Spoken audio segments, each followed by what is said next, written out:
chapitre 16. Il se rendit ensuite à Derbe et à Lystre.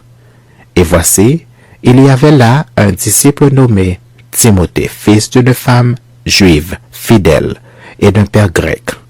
Les frères de Lystre et d'Icône rendaient de lui un bon témoignage. Paul voulut l'emmener avec lui. Et l'ayant pris, il le circoncit à cause des Juifs qui étaient dans ces lieux-là, car tous savaient que son père était grec. En passant par les villes, il recommandait aux frères d'observer les décisions des apôtres et des anciens de Jérusalem. Les églises se fortifiaient dans la foi et augmentaient en nombre de jour en jour. Ayant été empêchés par le Saint-Esprit d'annoncer la parole dans l'Asie, ils traversèrent la Phrygie et le pays de Galatie. Arrivés près de la Mysie, ils se disposaient à entrer en Bithynie, mais l'Esprit de Jésus ne le leur permit pas. Ils franchirent alors la Mysie et descendirent à Troas. Pendant la nuit, Paul eut une vision. Un Macédonien lui apparut et lui fit cette prière. « Passe en Macédoine, secours-nous. » Après cette vision de Paul, nous cherchâmes aussitôt à nous rendre en Macédoine, concluant que le Seigneur nous appelait à y annoncer la bonne nouvelle.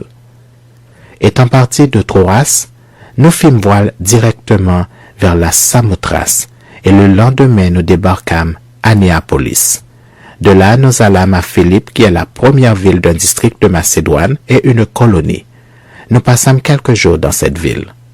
Le jour du sabbat, nous nous rendîmes hors de la porte vers une rivière où nous pensions que se trouvait un lieu de prière. Nous nous assîmes et nous parlâmes aux femmes qui étaient réunies. L'une d'elles, nommée Lydie, marchande de pourpre de la ville de Thyatire, était une femme craignant Dieu et elle écoutait. Le Seigneur lui ouvrit le cœur pour qu'elle fût attentive à ce que disait Paul. Lorsqu'elle eut été baptisée avec sa famille, elle nous fit cette demande.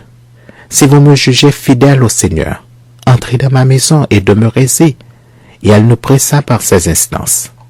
Comme nous allions au lieu de prière, une servante qui avait un esprit de python et qui, en devinant, procurait un grand profit à ses maîtres, vint au-devant de nous et se mit à nous suivre, Paul et nous.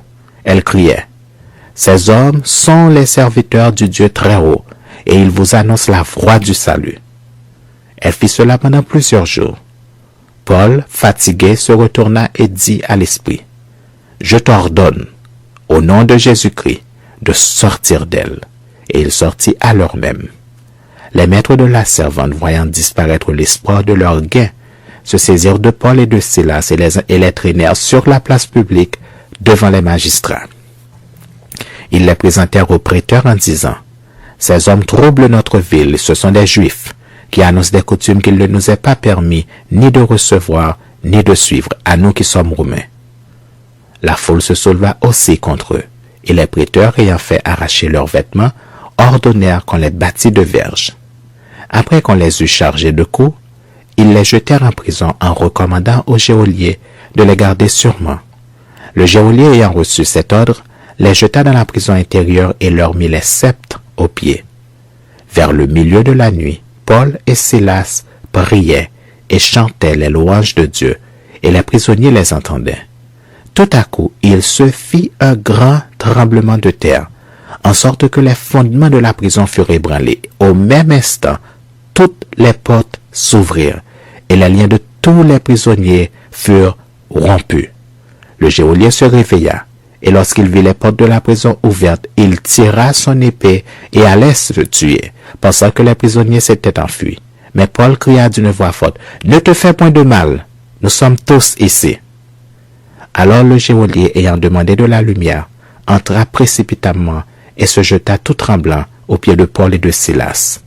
Il les fit sortir et dit, « Seigneur, que faut-il que je fasse pour être sauvé? » Paul et Silas répondirent, « Crois au Seigneur Jésus, et tu seras sauvé, toi et ta famille. » Et ils lui annoncèrent la parole du Seigneur, ainsi qu'à tous ceux qui étaient dans sa maison. Il les prit avec lui à cette heure même de la nuit. Il lava leurs plaies, et aussitôt il fut baptisé, lui et tous les siens. Les ayant conduits dans son logement, il leur servit à manger, et il se réjouit avec toute sa famille de ce qu'il avait cru en Dieu. Quand il fit jour, les prêteurs envoyèrent des licteurs pour dire au geôlier, relâche ces hommes. Et le geôlier annonça la chose à Paul. Les prêteurs ont envoyé dire qu'on vous relâcha. Maintenant donc sortez et allez en paix. Mais Paul dit aux licteurs, après nous avoir battus de verge publiquement et sans jugement, nous qui sommes Romains, ils nous ont jetés en prison et maintenant ils nous font sortir secrètement. Il n'en sera pas ainsi, qu'ils viennent eux-mêmes nous mettre en liberté. Les licteurs rapportèrent ces paroles aux prêteurs qui furent effrayés en apprenant qu'ils étaient Romains. Ils vinrent les apaiser et ils les mirent en liberté en les priant de quitter la ville. Quand ils furent sortis de la prison, ils entrèrent chez Lydie et après avoir vu et exhorté les frères, ils partirent.